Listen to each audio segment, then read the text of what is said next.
Sir Enrique, kamustahin lang natin dahil nalalapit na itong pagsabak ng ating mga atleta dito nga sa Palarong Pambansa 2026 at malayo-layo ang area ngayon sa Agusan del Sur kung hindi ako nagkakamali. Kamusta ang paghahanda ng SDO Pangasinan 2 patungkol dito, sir? Unang-una, Sir Oliver, medyo may mga glitch po tayo, lalong-lalo na sa ating preparasyon papunta sa Agusan del Sur. Na kung saan doon gaganapin ang Palarong Pambansa 2026. Dahil nahirapan tayo sa pag-booking, lalong-lalo na sa ferry kasi bihira yung biyahe ng ferry doon sa Agusan del Sur. Parang once a week lang. Kaya ang naging solution po namin ay air travel na lang. Kaya naman medyo nagka-problema kami konti sa booking sa airfare ng mga bata. Yes. At kasama na dyan yung mga coaches.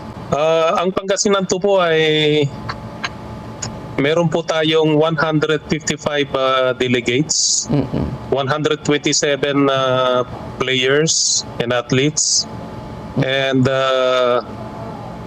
we have 28 as coaches and assistant coaches. So bali 155 po lahat. So ang mga delegato po natin ay meron po tayo mga basketball, nanalo po tayo sa basketball elementary boys ng Bautista Central School. Also badminton elementary, same school, Bautista Central. Meron po tayong futsal elementary from Nantangalan, Puzurubio. Football secondary girls of Nantangalan, Puzurubio also. Basketball girls secondary of Umingan National High School. And then weightlifting from Ambalangandalin of San Fabian. Including billiards of San Fabian National High School. Lawn tennis elementary of Mangaldan, tennis of Puzurubio and Villasis, and we have also table tennis from Manawag and Rosales and Asingan.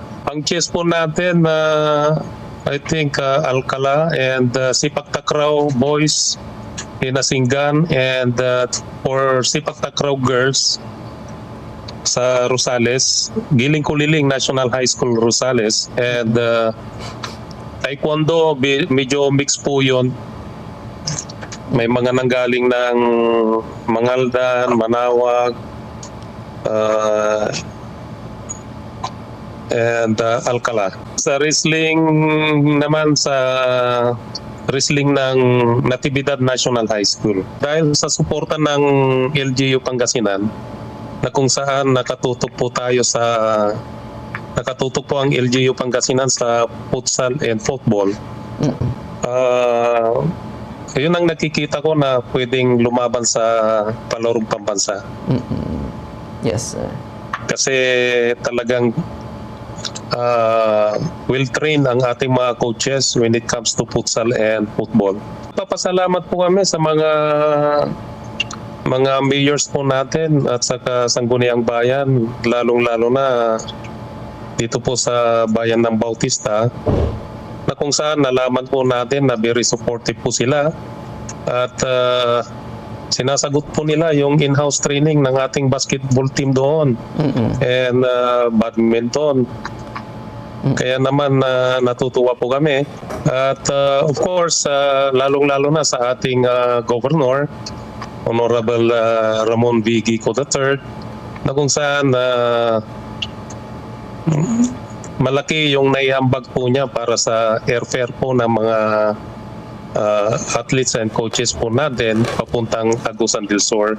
Maraming salamat na rin sa ating mga public schools district supervisors, sa ating mga school heads na tumutulong, sa ating mga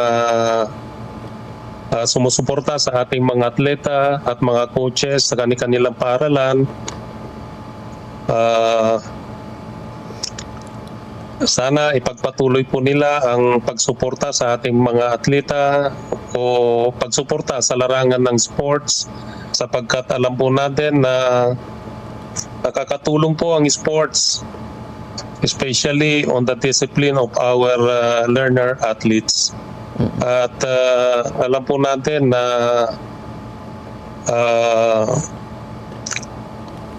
sinasabi po natin na palagi sa ating mga trainings on sports na dapat ang mga coaches, ang mga athletes ay maturuan ng magandang disiplina, hindi lamang sa paglalaro kundi sa kanilang pag-aaral.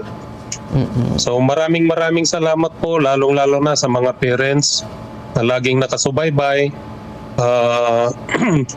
May mga nagpasabi na sa akin, sir, na ang mga parents ng mga atletang ito ay sasama sa palarong pambansa para lamang mabantayan ang kanilang mga anak.